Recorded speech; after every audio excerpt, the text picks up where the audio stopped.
আল্লাহর ঘর থেকে ফিরে আসছে, আল্লাহর ঘরে যে গেছে, এবার ধরেন আপনাদের কত ছিল, 6.5 লাখ, যিনি গেছেন ওনার 7.5 লাখ 8 লাখ টাকা খরচ হয়েছে।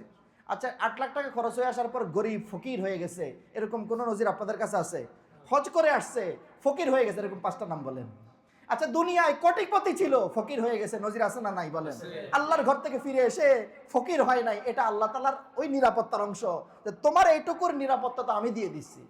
অন্য হাদিসে আল্লাহর রাস্তায় যে 1 টাকা খরচ করে, আল্লাহর হাবিব ফরমান তাকে কমপক্ষে 10 গুণ বিনিময় দেওয়া হয়। আপনি লিখে রাখেন, যদি 6 লক্ষ টাকা খরচ করেন 10 দিয়ে গুণ করে দেখেন, আল্লাহ অবশ্যই ফেরত দেবে বান্দাকে। আল্লাহ তাআলার সাথে বান্দার সম্পর্কের বিষয়।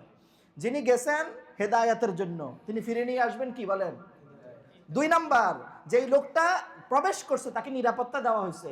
1 নাম্বার নিরাপত্তার নাম ঈমানের নিরাপত্তা, 2 নাম্বার নিরাপত্তার নাম রিস্কের নিরাপত্তা, 3 নাম্বার নিরাপত্তার নাম সন্তানের নিরাপত্তা।